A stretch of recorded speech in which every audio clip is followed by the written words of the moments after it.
Iye, Surah Bara antara Kalteng. Bu Cucu, gimana kabarnya nih, Bu? Kabar baik, Mas Arif. Mas Arif apa kabar? Baik juga, Bu. Iya. Ini gimana, Bu, perkembangan usahanya pasca pandemi ini? Saya lihat udah mulai semakin lebih mudah atau gimana ini, Bu? Mungkin sebelumnya jujur saya mau cerita pandemi itu ya.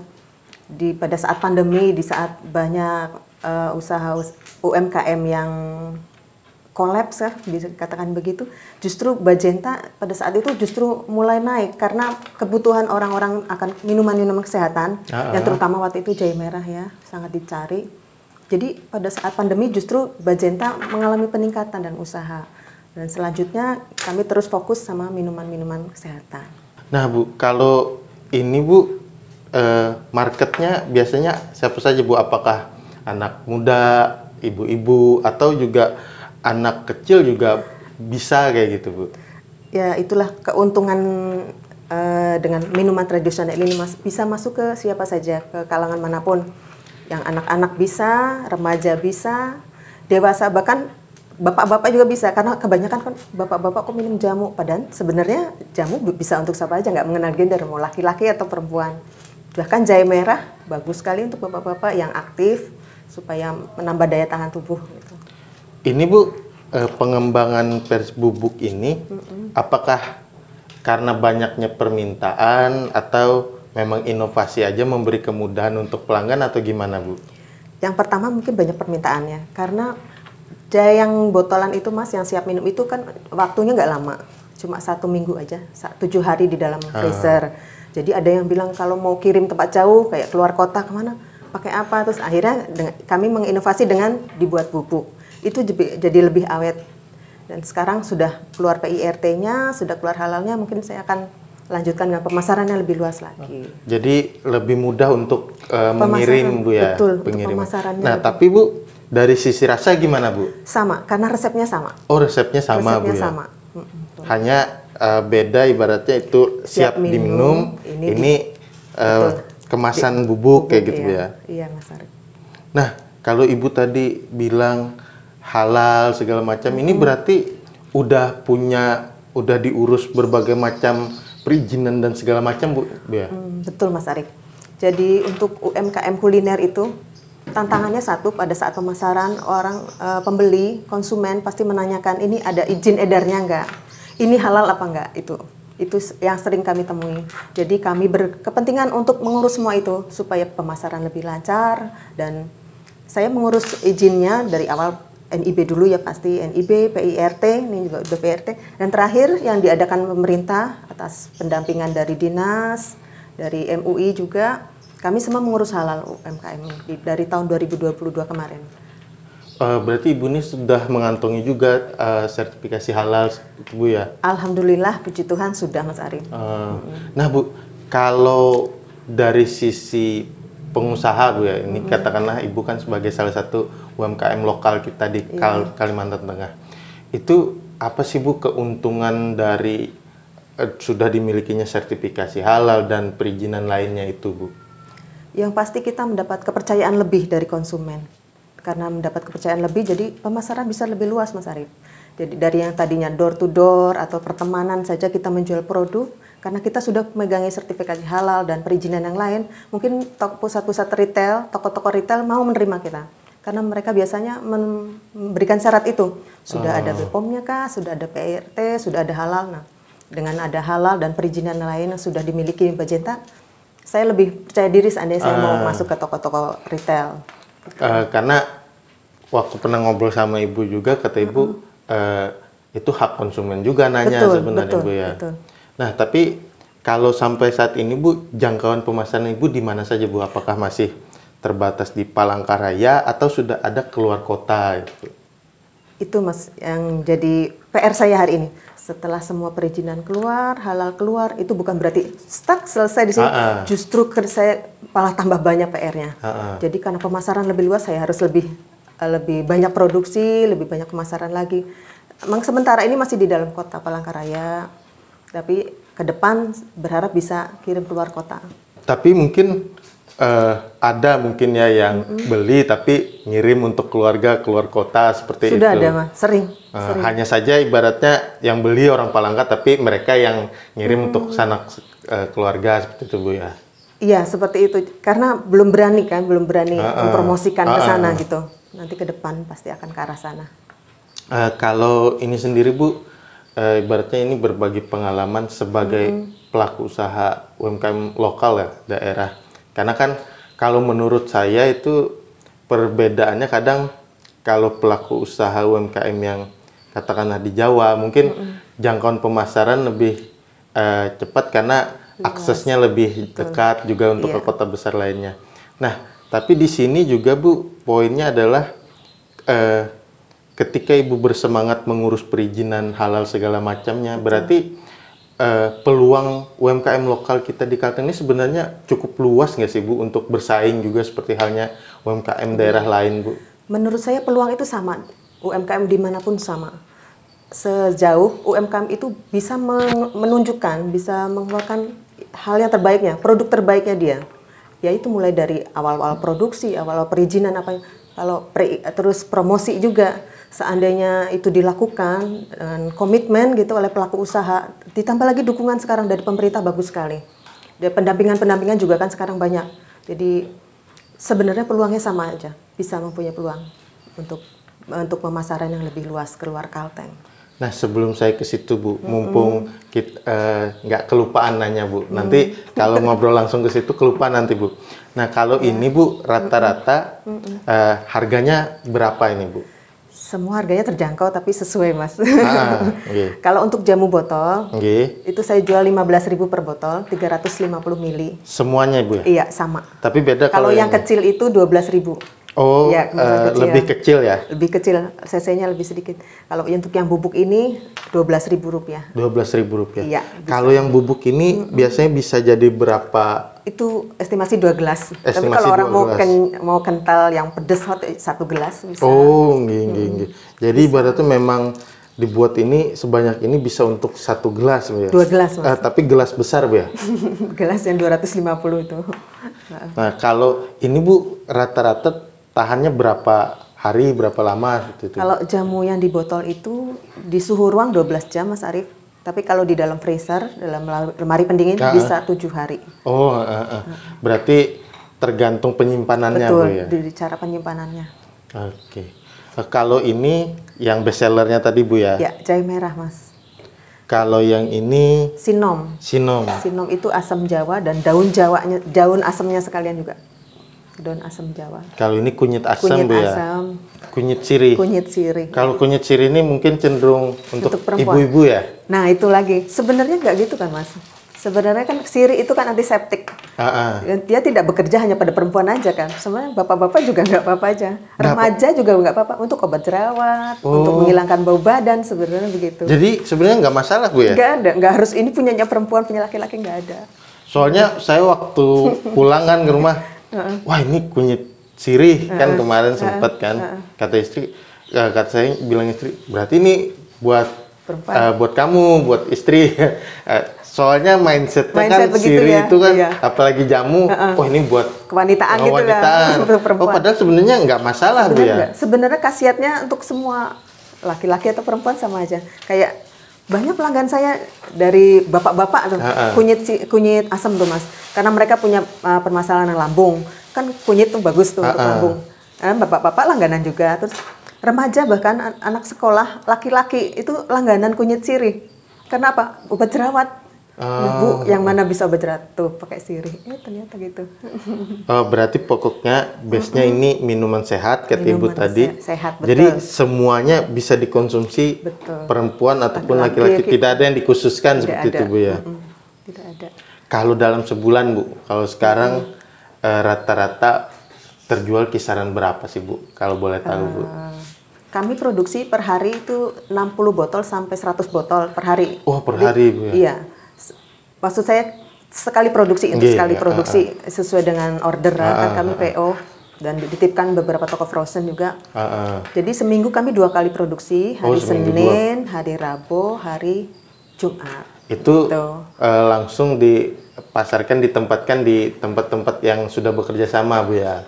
Dan itu pre-order Mas. Jadi saya membuat sesuai orderan. Oh, Iya. jadi Banyak bukan yang Bajenta naruh, tapi memang pre-order dari masing-masing, Bu ya.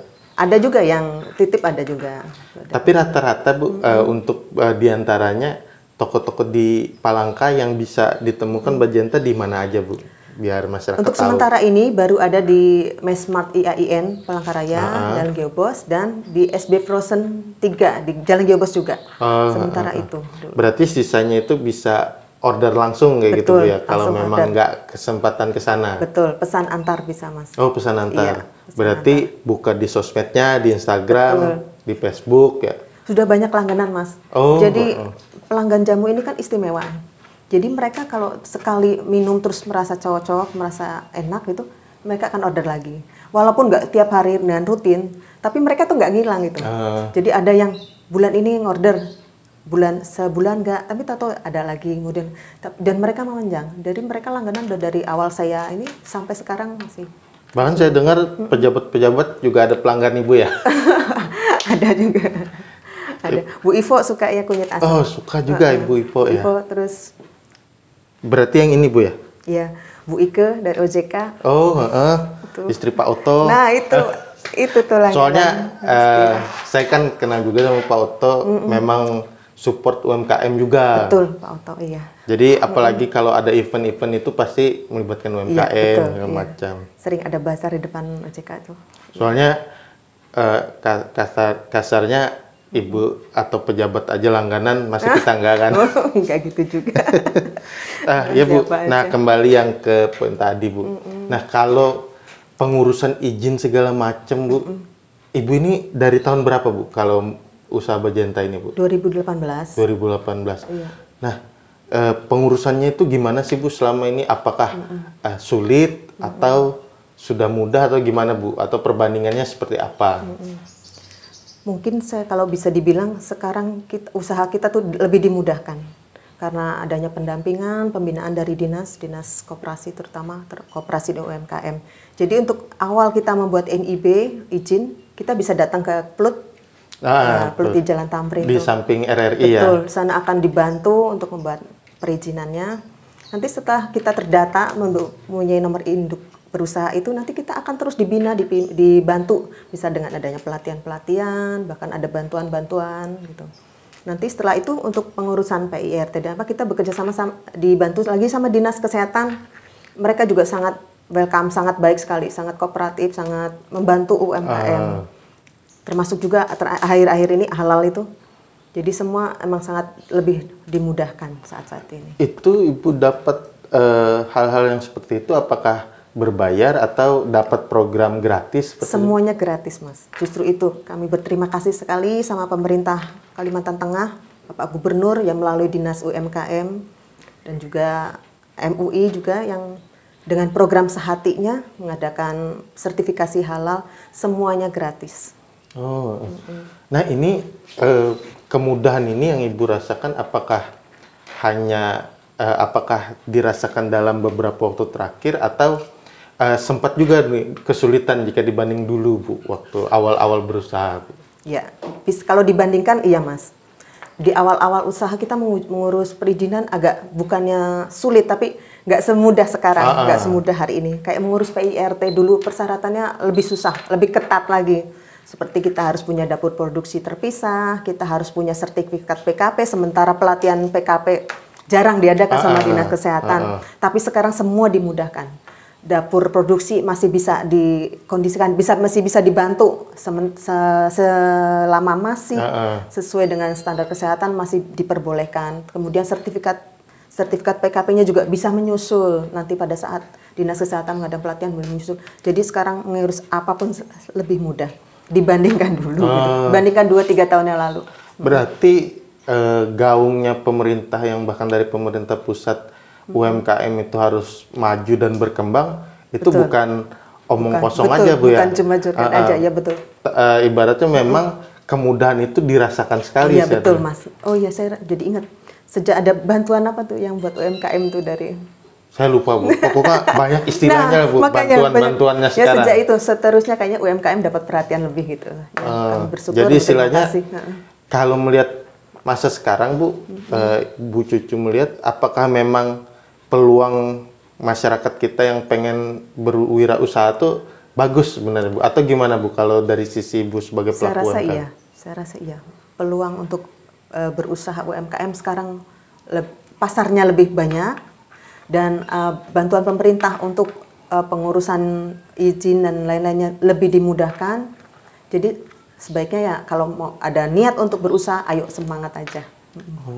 Nah Bu, kalau dibandingkan mengurus secara pribadi Bu ya, ibaratnya pengurusan sertifikasi halal atau lainnya itu secara mandiri, itu setahu Ibu cukup mahal kah Bu kalau kita mengurus sendiri Bu? Perlu biaya lumayan yang ya? apa tuh yang halal? Ya berbagai macam perizinan lah yang seandainya tidak ada yang difasilitasi pemerintah tadi Bu. Oh gitu.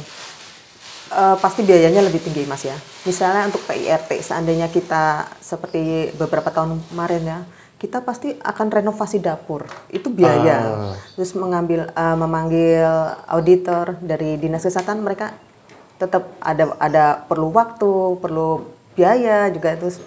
Tapi sekarang enggak Mas. Semua pakai online kan, sejak pakai online itu sekarang lebih dimudahkan lagi. Demikian juga sertifikasi halal. Halal itu kayaknya satu produk per produk itu sekitar 700 ribuan gitu loh.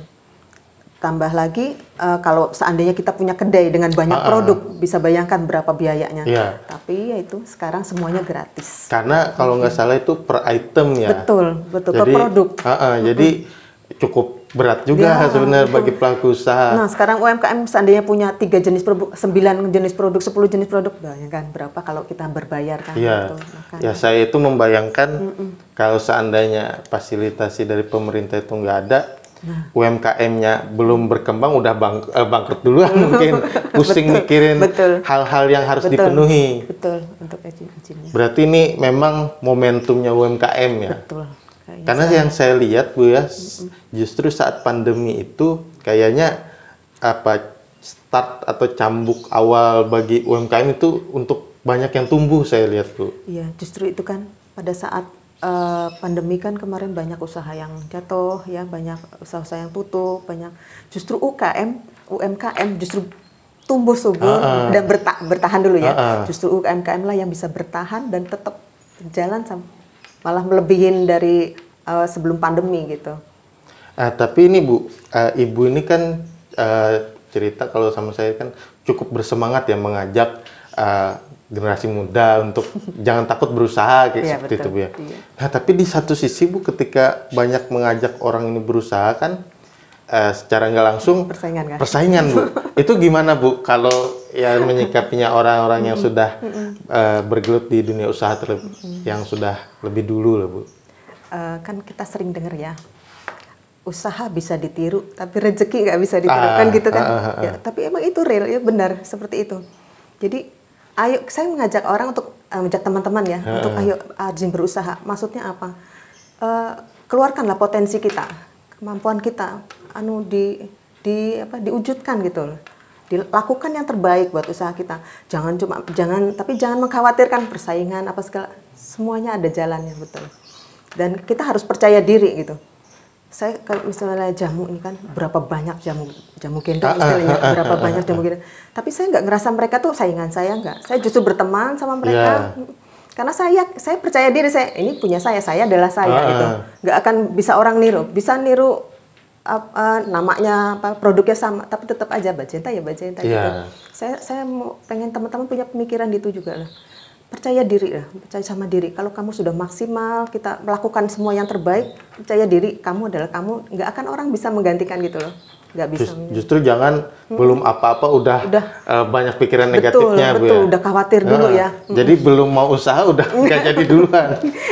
Mungkin itu banyak kendala seperti itu juga yang ditemui orang pelaku usaha Bu ya. Iya pastilah Mas. Kita sebagai pelaku usaha kan ada 2 predikat ya. Predikat sebagai pribadi, predikat sebagai pengusaha.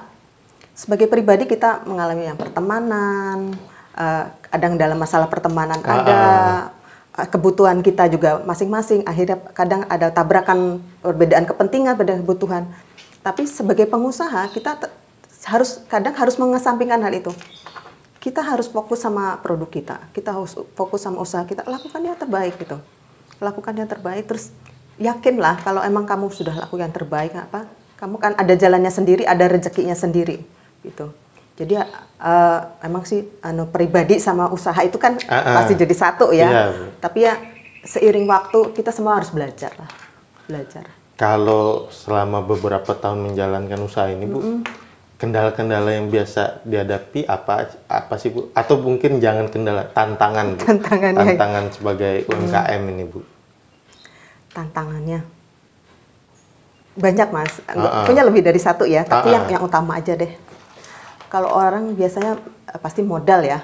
Tapi bagi saya itu ya memang jadi masalah, tapi yang kesekian. Yang menjadi tantangan saya hari ini justru SDM. SDM. Iya. Jadi istilahnya nyari karyawan, nyari partner itu. Karena semakin banyak produksi kita kan semakin membutuhkan. Itu susah loh, Mas, cari di sini. Ya cari yang loyal, cari yang punya etos kerja, yang semangat.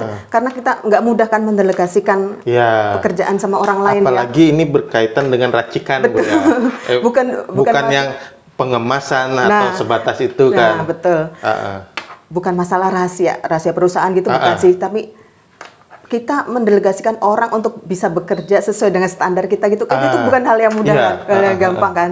Sekarang kok cuma cari orang cuma untuk cuci piring, untuk nyapu, untuk bersih-bersih gitu, mungkin gampang kan. Tapi gimana orang yang bisa sepikiran sama kita, gimana supaya bisa dapat menghasilkan produk yang bagus, ya itu yang agak susah sih.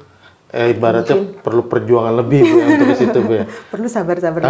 Dan saya rasa itu bukan cuma permasalahan saya aja untuk mencari partner kerja itu. Banyak teman-teman semua banyak yang mengeluhkan seperti itu juga. Aduh, susah ya cari karyawan, susah ya cari partner kerja itu. Apalagi bicara istilahnya usaha yang ayo ini kita sama-sama berjuang, seperti itu. Karena kan kadang ada yang tipe-tipe orang yang pengen yang langsung kayak gitu kan, padahal kita harus step awal gimana. Nah, tapi kalau itu, Bu, kalau untuk saat ini Bajenta, apakah Ibu masih sendiri, dibantu keluarga, atau sebenarnya sudah ada, Bu, yang bantu dari luar seperti itu, Bu? Sudah ada, Mas. Sementara ini ada 2 orang yang bantu saya di dalam produksi. Justru ke depannya ini kan setelah halal keluar kan ada rencana pengen ya supaya pemasaran lebih luas lagi. Berarti kan produksi harus ditambah lagi. Berarti saya memikir nggak bisa kok cuma dikerjain kami bertiga atau apa. Perlu juga orang admin, perlu juga orang yang bisa promosi. Sudah harus melihat jauh ke depan, Bu, ya. Nah, kalau yang 2 orang ini memang apakah masih keluarga atau orang lain? Pak. Orang sekitar aja dekat-dekat sini. Iya. Berarti alhamdulillah udah mengkaryakan orang, Bu, ya. Sudah, sejak awal sudah, Mas. Karena nggak bisa sendiri.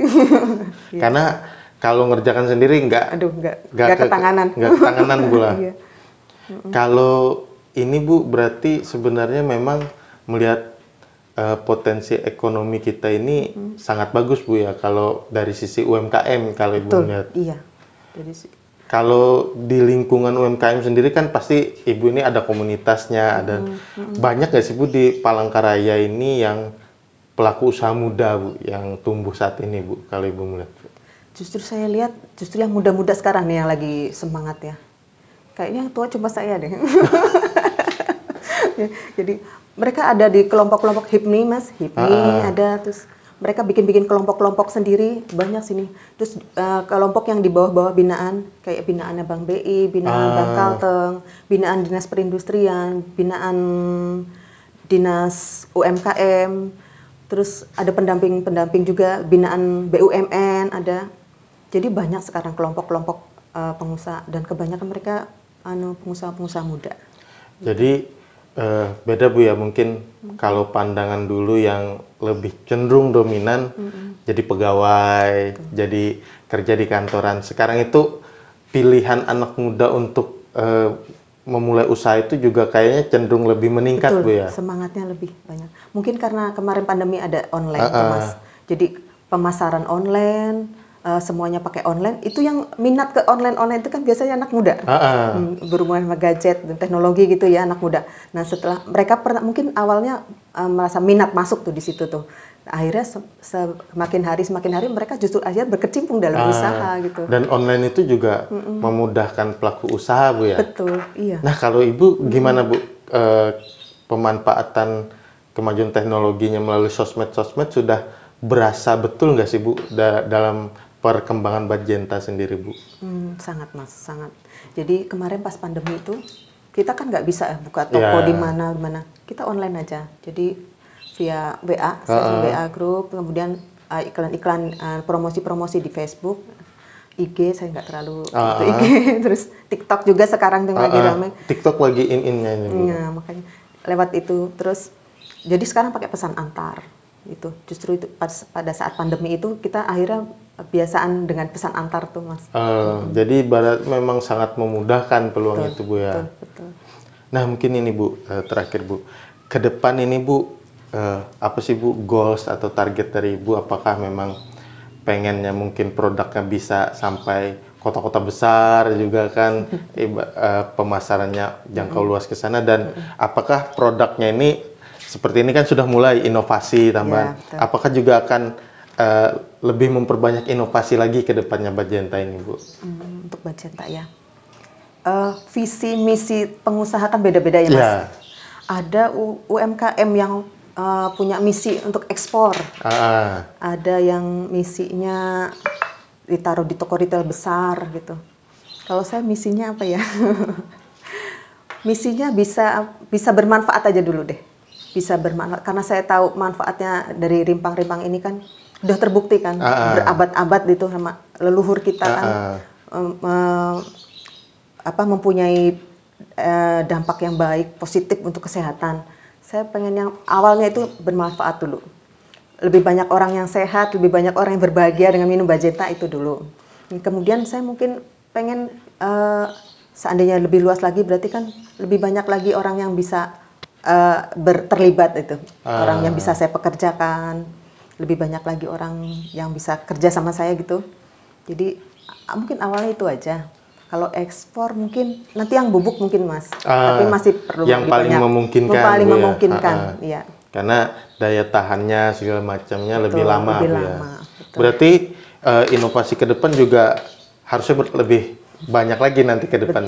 Betul. Atau sudah ini sebenarnya saat ini sudah ada mulai persiapan gitu. Ini justru kemarin setelah halal keluar itu saya jadi tambah mikir, waduh, berarti nggak boleh cuma gini-gini aja, kan gitu ya. Dan itu perlu banyak dipersiapkan, Mas Arif, ya kan? Produksi harus ditambah, promosi harus ditambah. Kita kan pikirkan kemasan juga. Saya lagi bikin kemasan untuk jahe bubuk ini. Gimana yang lebih bagus, lebih inovatif. Ini berarti secara kemasan awal. Kemasan awal ini. Karena memang saya lihat itu banyak pelaku UMKM lokal kita itu dari sisi kemasan juga sekarang mulai meningkat. Yang awalnya saya cuma gini, Mas, ternyata perlahan karena kata Ibu tadi pelatihan segala macam akhirnya lebih inovasi itu lebih berkembang, Bu. Karena sekarang udah banyak sekali pelatihan, Mas. Pelatihannya juga bukan cuma pelatihan pengolahan, pelatihan untuk membuat konten, pelatihan untuk promosi, pelatihan pembukaan, packaging, betul. Ya itu.